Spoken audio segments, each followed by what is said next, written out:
Om Namah Shivaya. Om Namah Shivaya. Om Namah Shivaya.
Jai Baba Job Dibale ki jai, Jai Baba Job Dibale ki jai, Jai Baba Job Dibale ki jai.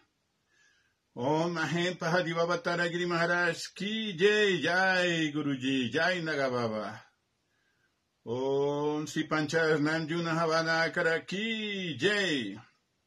Om Shiva Mahadeva Mahajogin Yogisvara Joganath ki jai, Jai Volenath. Om Afran Shivaista ki jai. Om Giri Parampara ki jai. Om Chaiva Sampradaya ki jai. Om Namah Shivaya. Om Namo Narayana. Jai Mahadeva, Hara Hara Mahadeva. Jai Shiva Shankara. Un saludo fraternal, queridos amigos.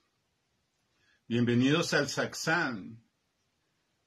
Todos los lunes, que es el día del señor Shiva, hacemos el Satsang. Estamos transmitiendo desde el Shiva Mandir en la ciudad de Paipa, en Boyacá, Colombia, Suramérica. Un Satsang es un encuentro con la verdad, la reunión que hacemos, el Sangha, alrededor de la verdad, del ser, de la esencia divina. El Sat nos recuerda Sachit Ananda, nuestra verdadera esencia divina.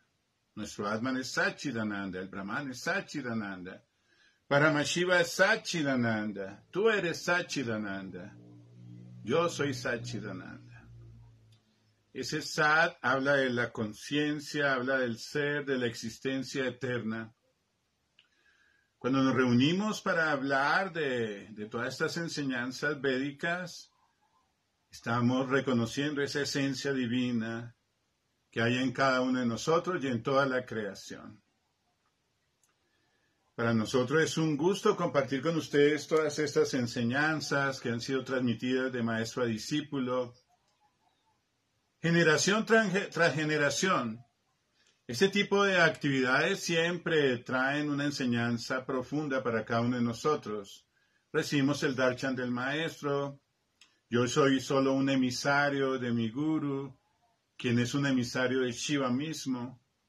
Shiva mismo es el que está enseñándonos a través del Satsang todas esas grandes verdades trascendentales del yoga, del shivaísmo, del Sanatana Dharma, todo lo que tiene que ver con el conocimiento profundo védico.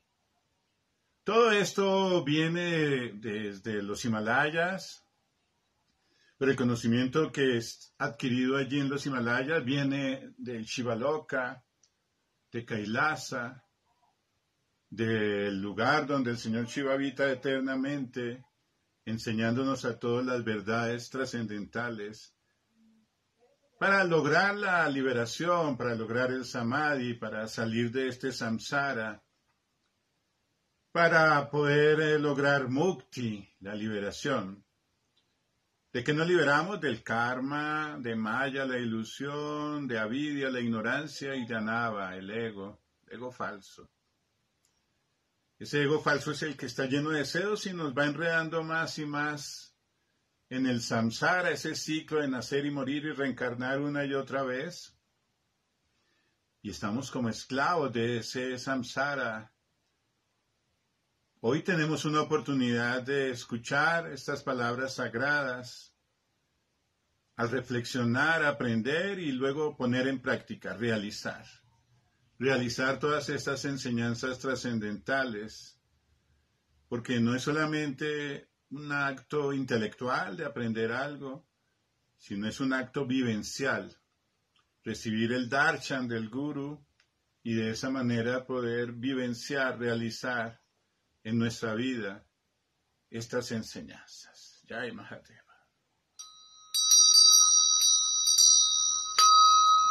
Om Namah Shivaya. Om Namah Shivaya. Om Namah Shivaya. Jai Mahadeva. Voy a hacer una invocación antes de empezar la lectura. Om Namo Bhagavate Rudraya. Om Namo Paramashivaya. Om Hrim Shrim Krim Klim Aim Saraswati Ji Namaha. Om Gam Ganapataye Namaha. Om Namah Shivaya. Om Namah. Hoy vamos a estudiar un pasatiempo del Shiva Purana que se llama el sacrificio de Dadishi. La metodología es leer el texto, ya está traducido del sánscrito al español, y luego buscamos esa verdad oculta entre las palabras. Siempre hay la opción de aprender nuevas cosas cuando estamos nosotros estudiando estos textos sagrados.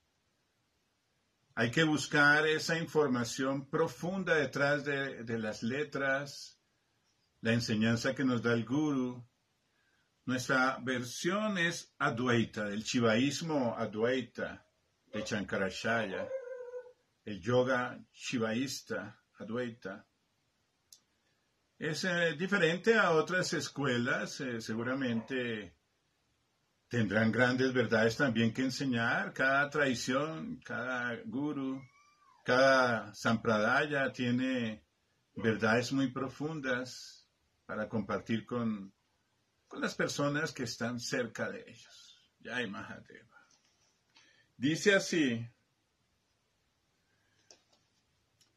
en la batalla con Vritrasura, las deidades fueron derrotadas. Ellas preguntaron a Brahma cómo los asuras pudiesen ser matados. Entonces Brahma les contó acerca del sabio Dadichi, que había sido bendecido por Shiva con unos huesos más duros y fuertes que el diamante. Si ellas lograban de alguna manera adueñarse de los huesos de Dadichi y hacer con ellos un arma, posiblemente Vritrasura iba a poder ser destruido. Entonces las deidades le rogaron a Dadichi. Él las complació y realizó un ayuno llamado Prayopavesha hasta la muerte, y emergió en Shiva. Las deidades, los devas, estaban atónitas de que un ser humano pudiese estar listo para hacer semejante sacrificio para ellas, solo porque se lo habían pedido. Las deidades extrajeron sus huesos gracias a Kamadhenu. A Tuastar le entregaron los huesos con la consigna de construir con ellos una superarma para Indra. Entonces él hizo el Vajra Yuddha con la espina dorsal de Dadichi. La esposa de Dadichi, Subarcha, escuchando el final de su esposo, maldijo a los dioses a reencarnar como animales y preparó una pira para poner fin a su vida. Pero una voz celestial le dijo que no lo hiciera, que tenía en su vientre a la semilla de Dadichi, y por lo tanto no podía poner fin a su vida. Pero ella no podía esperar ni siquiera que se completara del todo la gestación, así que se golpeó contra una roca y dio a luz a un bebé. Después de haber puesto el bebé debajo de un árbol sagrado de pipal, entró a la pira. Las deidades realizaron los rituales del nacimiento del bebé y lo llamaron Pipalada, en este mismo lugar en donde su madre lo había dejado. Pipalada realizó una gran tapasya. Jai Mahadev, Jai Shankara, Om Sri Jai Shankara Shaya Maharaj Ki Jai, Jai Dashanami Swamis Ki Jai. Mahadev. Bueno, como todos los pasatiempos tienen una información profunda, simbólica, esotérica, interna, oculta. Cuando leemos estos pasatiempos, hay muchas cosas que nos ponen a pensar. Esas reflexiones son impactantes y desde ese impacto genera la posibilidad de recordarlas y también de vivenciarlas en la medida en que nos den una iluminación. ¿Qué significado tiene? ¿Qué verdad hay detrás de este Purana, de estos libros sagrados que son parte de los Vedas, de la gran tradición védica? Si en un momento dado ustedes tienen alguna duda, alguna inquietud, nos pueden escribir al chat. Si no alcanzo a responder mientras estemos en el satsang, tan pronto pueda, les escribo por interno en el mismo chat las respuestas para que puedan, en base a esas preguntas, ir mejorando su conocimiento sobre el chivaísmo. El chivaísmo es una de las sagradas y milenarias tradiciones del Sanatana Dharma, le decimos Shaiva Sanatana Dharma. Es un conocimiento antiquísimo. Cuando nos ponemos a indagar sobre el chivaísmo, vemos que es la primera tradición sagrada de toda la creación de este planeta. Por eso se dice que la India es la madre de todas las religiones y el chivaísmo es la madre de todos los sampradayas, diferentes sampradayas. La tradición más antigua que el vishnuismo, es más antigua que el budismo, más antigua que el cristianismo. Es muy, muy antigua y es comprobada a través de descubrimientos arqueológicos, como el Proto-Shiva, que fue encontrado hace 10.000 años en el Valle del Indu. Era un señor Shiva sentado en postura yógica, con la luna en creciente sobre su cabeza. Esta sagrada tradición tan milenaria se ha mantenido intacta gracias a los gurús. Para ser gurú tienes que lograr un nivel de vivencia de la enseñanza pura y haber tenido otro gurú que te diera la información y haberte dado la iniciación y seguir todos los procesos de purificación que se exigen para llegar a ser un gurú, un yogi elevado. Entonces, gracias a esa perfección en el sadhana y a esas exigencias de hacer que los discípulos sean grandes seres humanos, rectos, obedientes en las enseñanzas. Este tipo de enseñanzas no son para especular, como aquí en Occidente, que se ponen a pelear en una persona con otra por un tema filosófico, religioso. En las universidades lo que se hace es esas discusiones y diciendo yo tengo más la verdad, o yo tengo la verdad, o yo tengo la verdad. Al ser una tradición sagrada, la verdad está en Shiva mismo. Shiva mismo es quien nos revela esta gran verdad trascendental. Debemos llegar al Guru es con humildad, con sumisión, con los oídos abiertos, con nuestra mente concentrada, con ganas de aprender. Y de esa manera podremos extraer las grandes enseñanzas. Jai Mahadeva. En la batalla con Vritrasura, las deidades fueron derrotadas. Vritrasura, como dice su nombre, es una asura. Los asuras son entidades de baja vibración, también son hijos de Brahma, sí, es verdad. Brahma creó pues a las deidades y digamos que estas deidades son de los Manasa Putra, los hijos creados por la mente de Brahma. Y de esa tradición, de esas enseñanzas fueron naciendo los asuras y los devas. Primero fueron creados los asuras antes de los devas, de las enseñanzas de Diti, se crearon los asuras, y de Aditi los devas, de su esposo. Tenía esas dos esposas y primero nacieron los asuras, luego los devas. Pensamos, pero ¿por qué fueron creados primero los asuras? Es que este universo material es un universo kármico. Aquí venimos es a aprender, si no aprendemos a las buenas, a aprender a las malas. Y es un lugar lleno de sufrimiento, de dolor, de enfermedad, de vejez, de muerte. No es el paraíso celestial. Aunque el paraíso de los devas pareciera muy interesante, ellos también están sujetos a dificultades. Y los mundos que llamamos los Patalalokas, donde viven los asuras, son mundos de mucha oscuridad. En algunos momentos estos seres empiezan a hacer tapacias y sacrificios, los asuras, como Vritrasura, y adquieren poder. Y ese poder lo usan ellos militarmente y quieren gobernar toda la creación. Y en muchas de esas batallas ellos le han ganado a los devas. Pero decimos, ¿cómo los devas, las divinidades de luz, han perdido esas batallas? Los devas cometen errores, tienen un ego. No es Paramashiva, la divinidad suprema. Son seres con una jámcara. A veces se llenan de orgullo, a veces se llenan de egoísmo, se llenan de celos, de envidias. Cometen actos adármicos.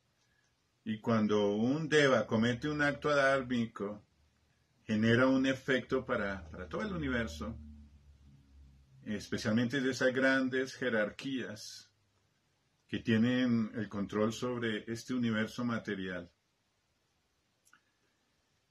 Cuando una asura, que es un ser de baja vibración, empieza a hacer tapasya, a hacer algunos sacrificios, austeridades, va ganando poder y en ese momento logra eso que él quiere, pide un deseo.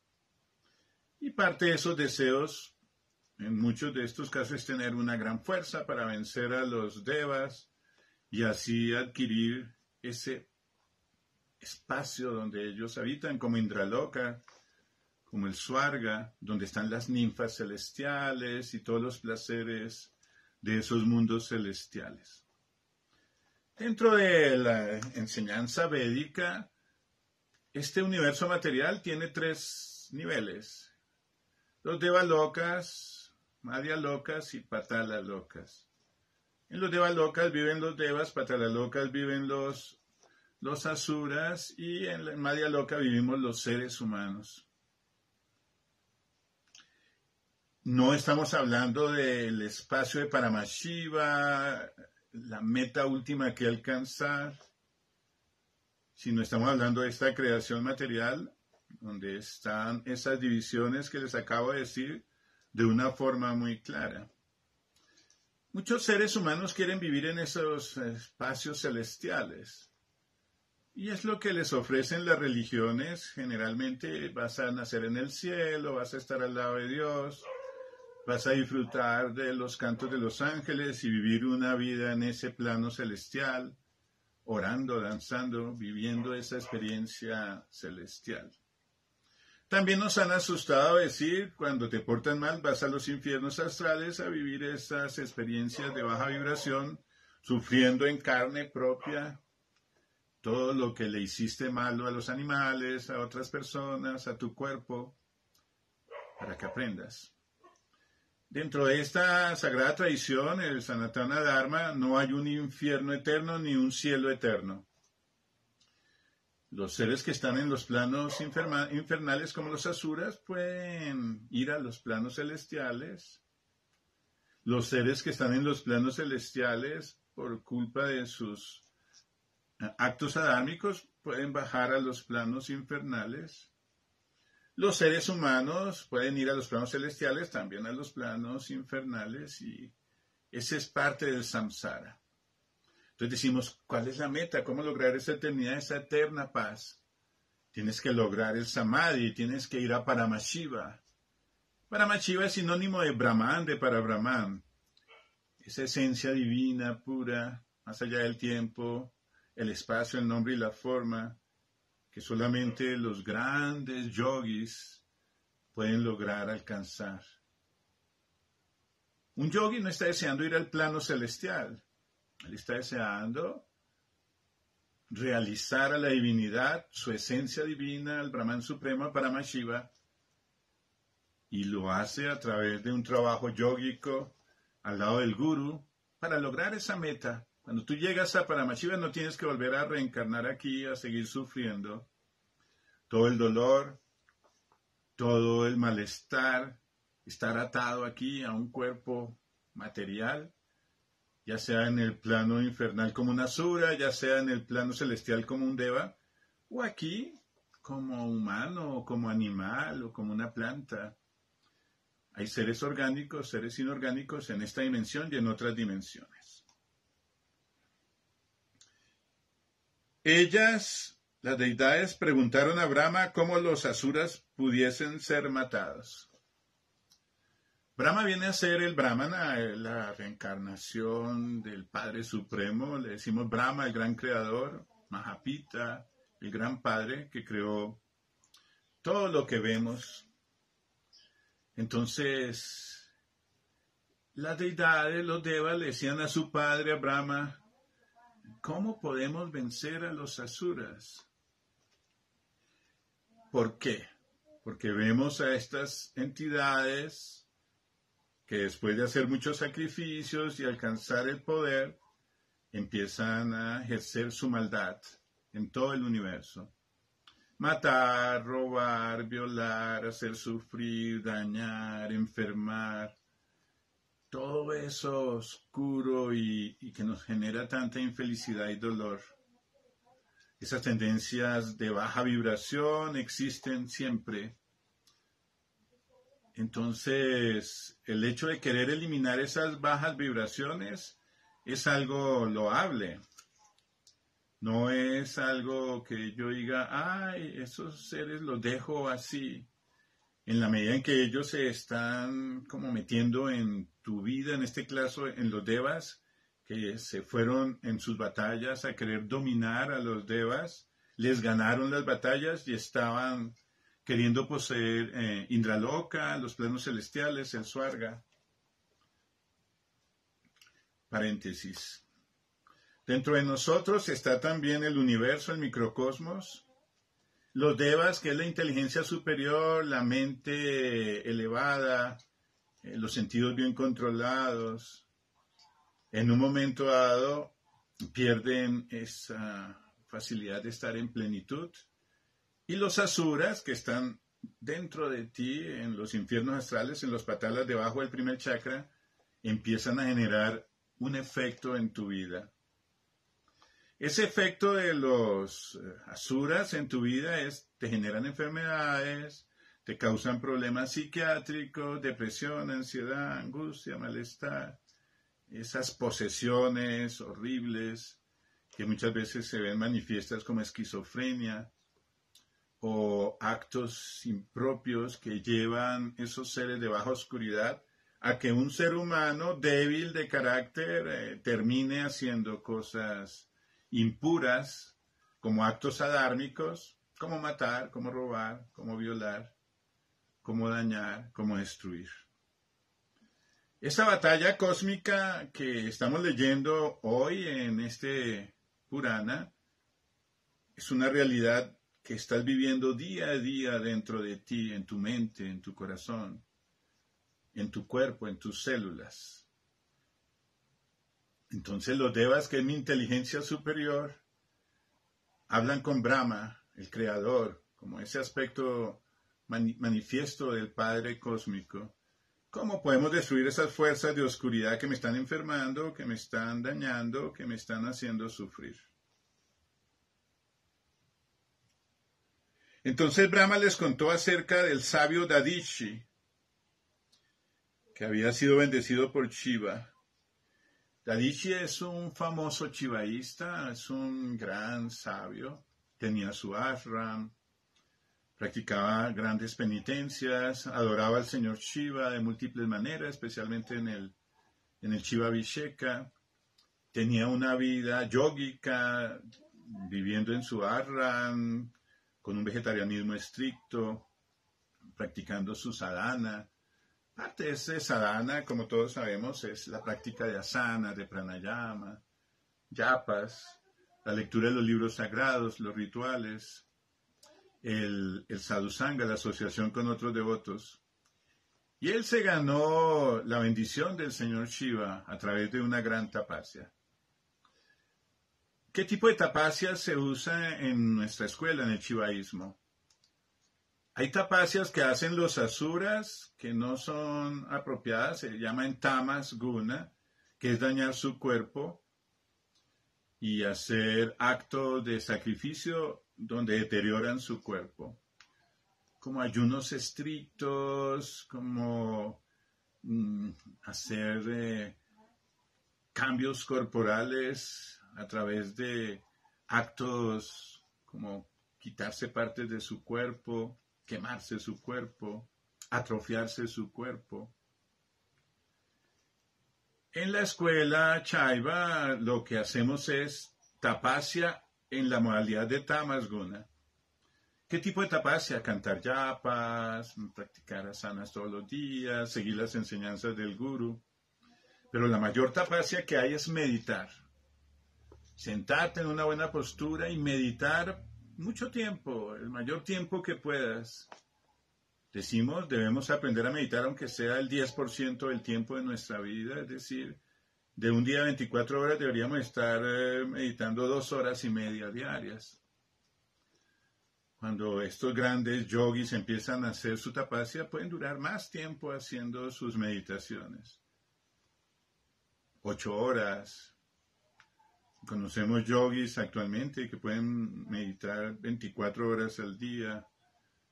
Están en un estado de éxtasis y de autocontrol, y a través de esa tapasya sádvica van logrando alcanzar esos poderes místicos.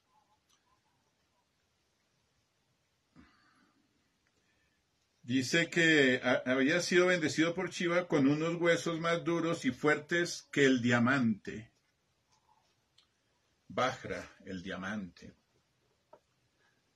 Dadishi tuvo un problema con los kshatriyas. Él era brahmana. Parte de su enseñanza era, los brahmanas están por encima de los kshatriyas. A los kshatriyas no les gustaba que dijera él eso, predicar esas enseñanzas, pero son las enseñanzas védicas. Podemos decir que dentro de las 4 castas, los sudras, los vaisyas, los kshatriyas y los brahmanas son la cabeza espiritual, son los que conocen de la espiritualidad. Y los grandes conocedores de los Vedas. Estos brahmanas han sido a veces perseguidos por los kshatriyas. Los kshatriyas es la clase militar y la clase política, los reyes. Entonces, los reyes querían usurpar, digamos, el conocimiento. Hay muchos reyes que se sentían por encima de los brahmanas, no les hacían la reverencia, no hacían como las ofrendas. Contrataban a los brahmanas para que hicieran los rituales védicos como si fueran unos esclavos ahí comprados. Los brahmanas se sentían mal. Una vez Dadishi estaba meditando y llegó un kshatriya y le dio un golpe con una masa y le destruyó su cuerpo. lo dejó malherido. Entonces él dijo, no puedo soportarlo, y empezó a hacer austeridades, sacrificios para el señor Shiva, la tapasya.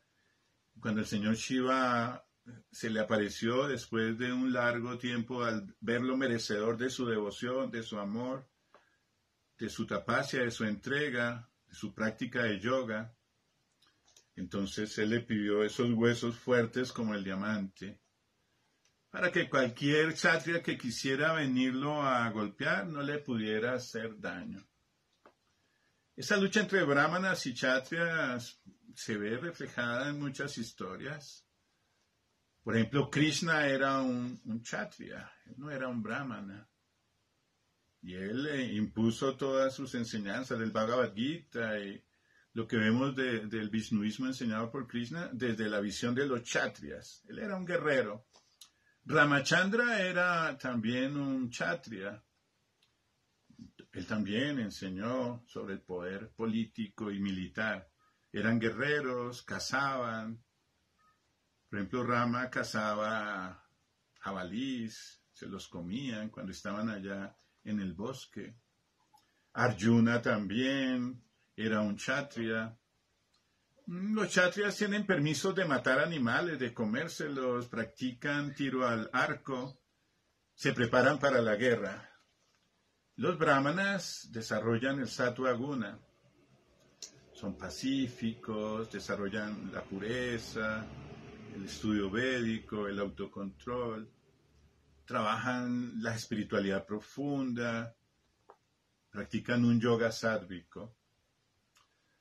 Eso era importante decírselos porque fue así a través de esa penitencia que hizo Dadichi cuando fue golpeado por un kshatriya, que aconteció que él pidió ese deseo a Shiva de tener esos huesos diamantinos.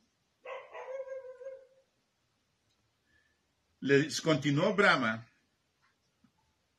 Si ellas, las deidades, lograban de alguna manera adueñarse de los huesos de Dadichi y hacer con ellos un arma, posiblemente Vritrasura iba a poder ser destruido. ¿Qué está enseñando? ¿Cuál es el secreto esotérico? Tienes que tener un cuerpo diamantino como el yogi. Las deidades, los devas, no tenían ese cuerpo diamantino.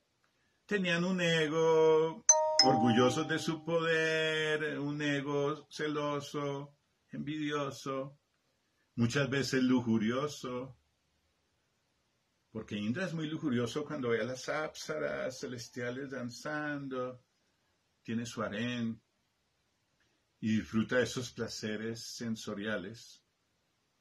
Y como él, muchos otros devas estaban en esa plataforma de disfrute sensorial. Dadichi tenía un cuerpo diamantino y eso nos enseña el Shiva Yoga.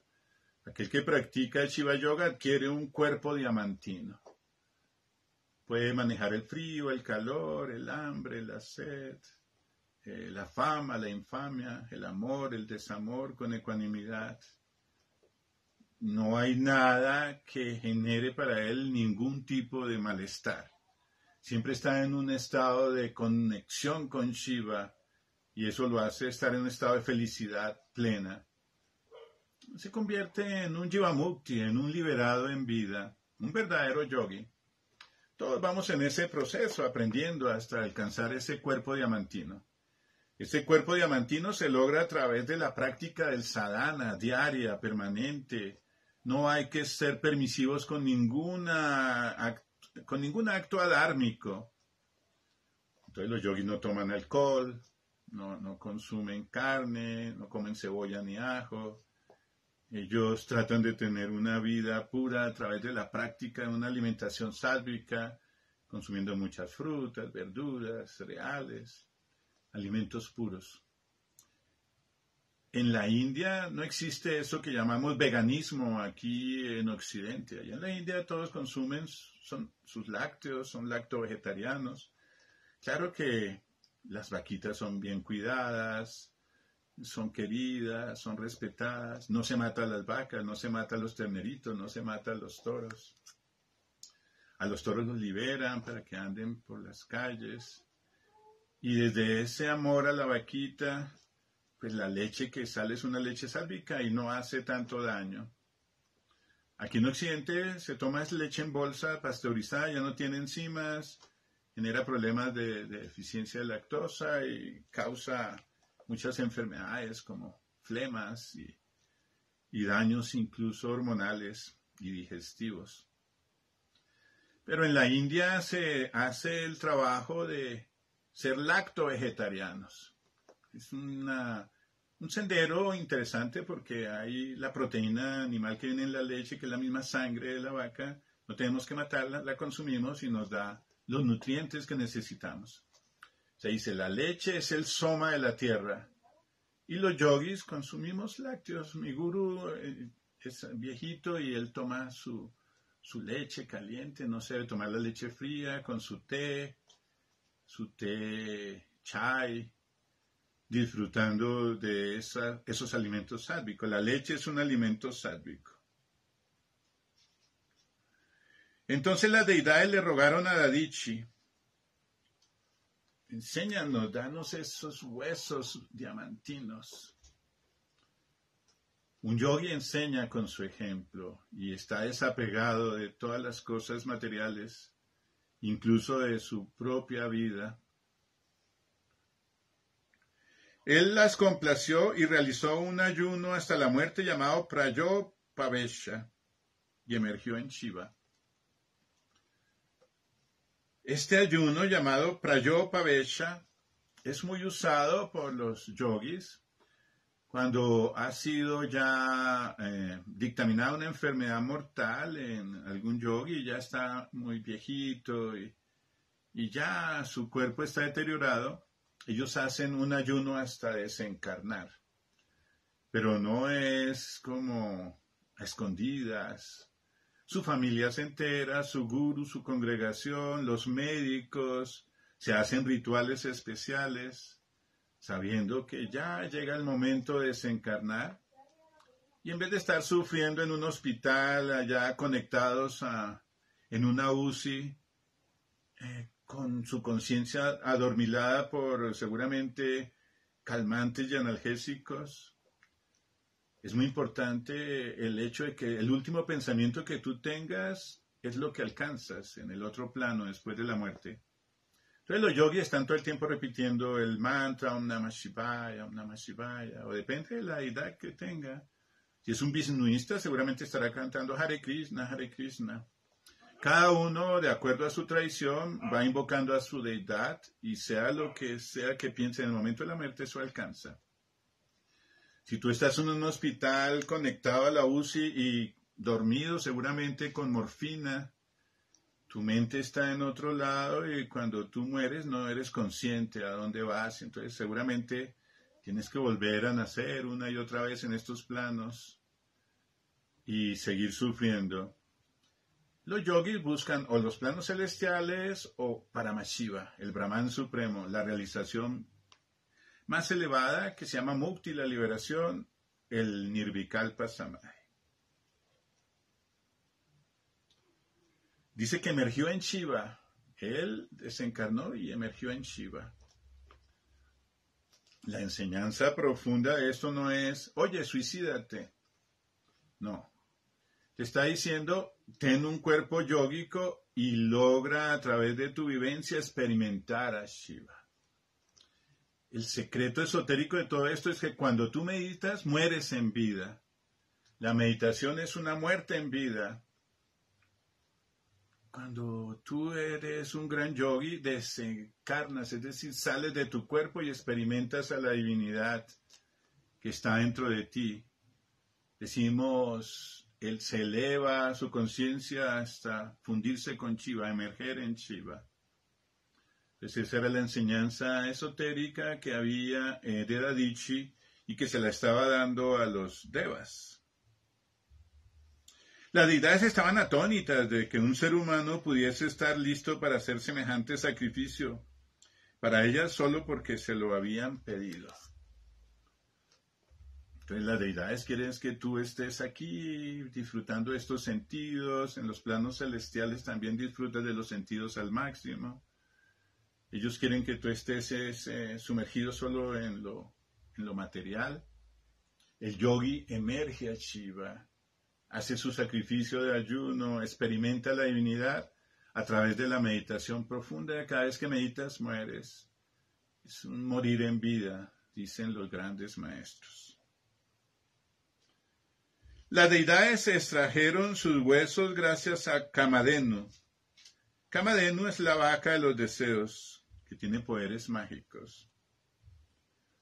Entonces se invoca a Kamadhenu, una vaca sagrada, para extraer los huesos. Estos huesos que estamos hablando aquí es el hueso diamantino, el poder diamantino que tiene el yogi. La parte de la columna vertebral nos recuerda todos los chakras, nos recuerda la ascensión de Kundalini, el poder del Sushumna Nadi. A través de ese Sushumna Nadi es que podemos llevar nuestra conciencia hacia Kailasa, hacia Paramashiva. Entonces hicieron como un acto sagrado a través de Kamadhenu con un ritual para poder vivenciar eso que el yogi había vivenciado de tener un cuerpo diamantino. El cuerpo diamantino logrado por el yoga. Las deidades no se ve que practiquen yoga. Están disfrutando de la sensorialidad. Por eso tuvieron que acudir a un yogi para poder aprender de ese yogi Dadishi, de un shivaísta, un yogi bendecido por Shiva, para tener herramientas para poder enfrentar a estos asuras, a Vritrasura, que tenía ese poder en ese momento sobre su reino. Entonces dicen, a Tuastar le entregaron los huesos. Tuastar es el herrero de los devas, Tuastar. En los devas está el ingeniero, está el herrero, está el general en jefe de los dioses, está el médico. Todos ellos cumplen una función muy parecida a la humana, pero en un rasgo celestial. Le entregaron los huesos con la consigna de construir con ellos una super arma para Indra. Entonces, si hay herramientas que se deben usar, en este caso técnicas, para poder lograr ese perfeccionamiento que se necesita. Ese poder diamantino es usado por los devas para lograr esa arma para vencer a los asuras. Es el poder personal que tú tienes como yogi cuando has logrado esa meta de vivir esa experiencia yógica. Invocas a las jerarquías para que te enseñen cómo eliminar esas fuerzas de oscuridad que te están enfermando, que te están generando problemas, que te hacen sufrir, que te llevan a una vida instintiva, animalesca, de baja vibración, y que te lleva a estar perdido en este samsara una y otra vez. Entonces él hizo el Vajra Yuddha, el rayo de Indra, con la espina dorsal de Dadishi. La espina dorsal, con toda su fuerza diamantina, es una espina que es hecha por un yogi. ¿Qué significa eso? Todos los chakras están en armonía, Kundalini ha ascendido. Tú tienes la limpieza del Sushumna y el equilibrio entre Ida y Pingala. Están hablando de la columna vertebral, de la espina dorsal. No están diciendo cogimos un fémur o cogimos un húmero. Están diciendo la espina dorsal. Un mensaje secreto, subliminal, que viene detrás de este pasatiempo. Se debe tener un trabajo yógico para poder de esa manera alcanzar las metas propuestas como yogis, de vencer esas fuerzas de oscuridad que te alejan de la vida yógica, que te enredan en el samsara y que te hacen estar atado una y otra vez en estos planos materiales. La esposa de Dadishi, Subarcha, escuchando el final de su esposo, maldijo a los dioses a reencarnar como animales. Ahí es donde vemos que los devas pueden otra vez caer a este plano material. La esposa de Adishi era su Shakti, su energía que él había estado trabajando. La palabra Shakti significa la energía interna. Era un yogi casado. Hay muchos yogis casados, también hay yogis solteros, pero en todas las historias védicas la mayoría de yogis son casados. Pero son sannyasis, tienen una vida de autocontrol, una vivencia yógica perfecta y ayudan a su Shakti a evolucionar espiritualmente. Y la Shakti les sirve, les colabora en su trabajo espiritual.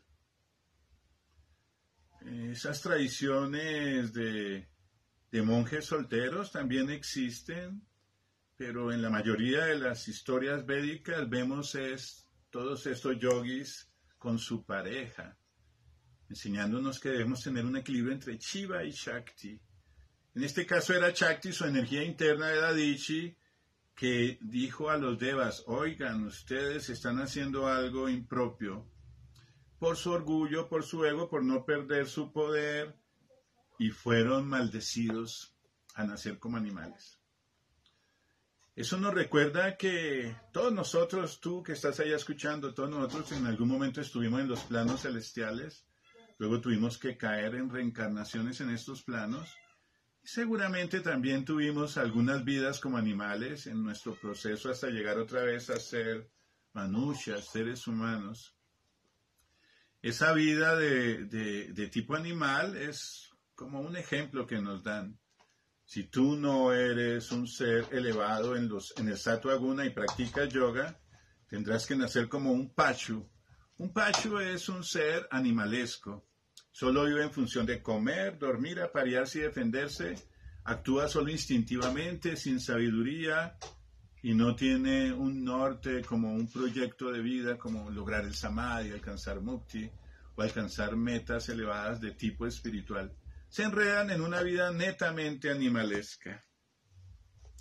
Y preparó una pira para poner fin a su vida. Entonces, como decimos que es Shakti, su energía interna, quería estar su energía con su esposo.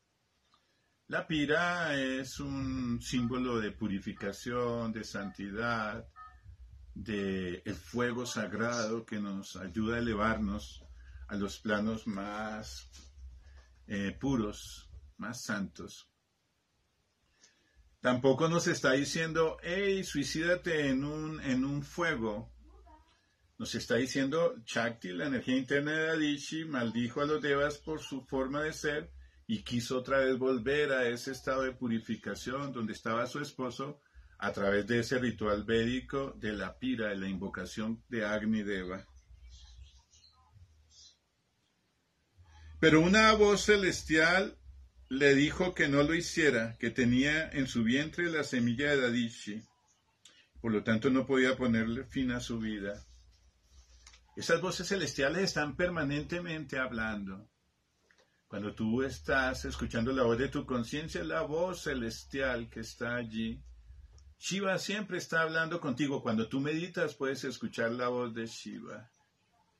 La voz de Shiva es la voz de la conciencia, pero hay que revisar que no es una conciencia de baja vibración, no es tu mente que se hace pasar por conciencia, sino es la voz pura, divina, que se escucha cuando tú tienes una meditación perfecta.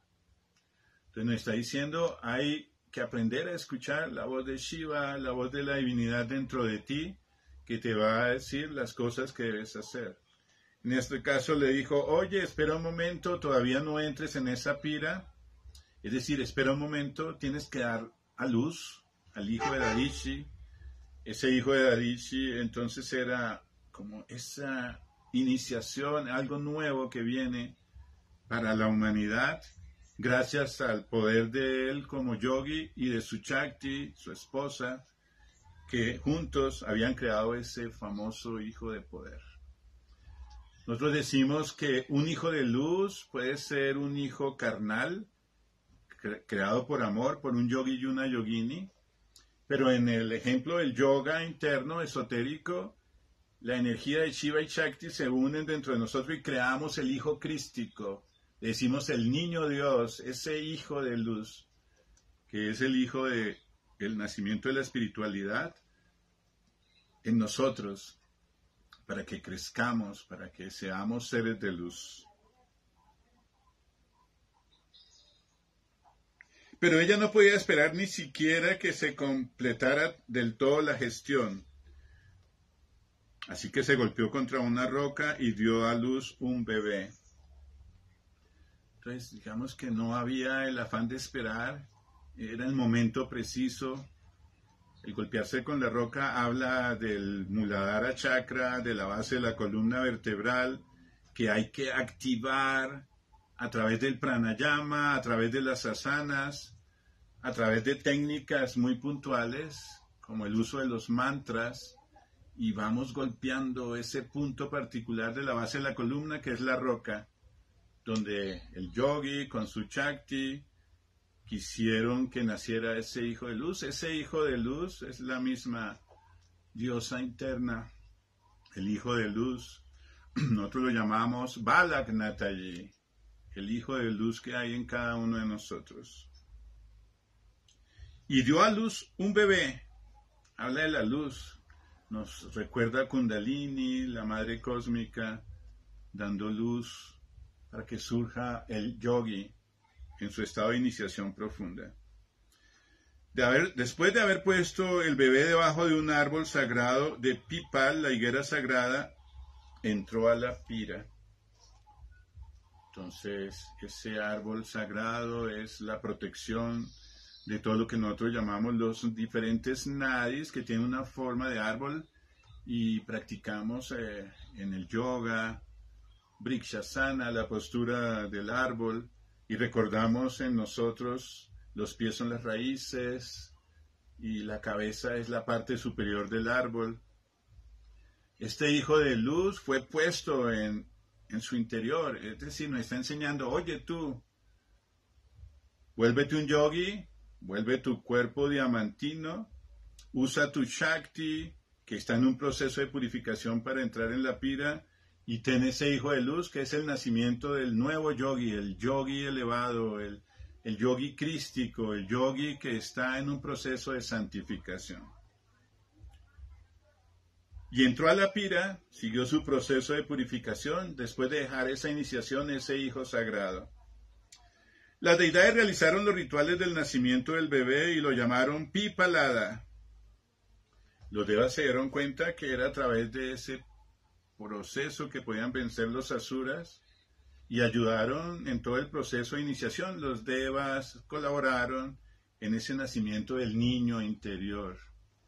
Ese niño interior es el yogi que empieza su proceso de iniciación después de recibir la iniciación del guru y que va caminando hacia Kailasa poco a poco, cumpliendo la misión de sus padres. En este caso los padres son su guru y la madre divina. En este mismo lugar en donde su madre lo había dejado, Pipalada realizó una gran tapasya. Entonces el niño de luz empieza a realizar tapasya, significa que se vuelve yogi, siguió el ejemplo de su padre, de su madre. La tapasya es la meditación y la vida yógica. Mira que el mundo de la rumba y el desorden es el mundo de los devas, que se la pasan es solo disfrutando de los planos celestiales, sensoriales. Los yogis, como en el Shivaísmo nos dicen, no estás aquí para pasarla rico, aprende a tener austeridad y sacrificio. En la medida que renuncies, disfrutarás de las experiencias místicas profundas. Jai Mahadeva, Namo Namaha, Om Tat Sat, Jai Pipalada, Jai Mahadev, Namo Namaha, Jai Dadishi, Om Tat Sat Shivaya. Espero que les haya gustado este Purana. Como se dan cuenta, se va desenredando todo ese nudo de palabras y de simbolismos hasta encontrar esa verdad esencial que hay detrás de cada Purana. Nos enseñan los Puranas, a veces nos los aprendemos literalmente y nos quedamos solamente en una interpretación literal.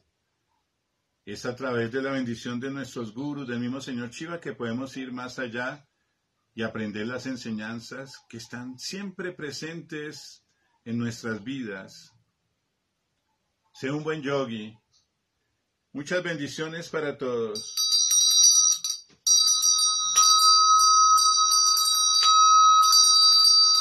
Jai Mahadeva, Jai Baba Yopi Vale Ki Jai, Jai Baba Yopi Vale Ki Jai, Jai Baba Yopi Vale Ki Jai. Jai Mahadev, Namo Namaha. Hasta pronto. Con ustedes su servidor, mi nombre es Carmen Mauricio Ríos, mi nombre espiritual Mohangiri Maharaj. Nos estamos hablando. Muchas bendiciones para ustedes y sus familias.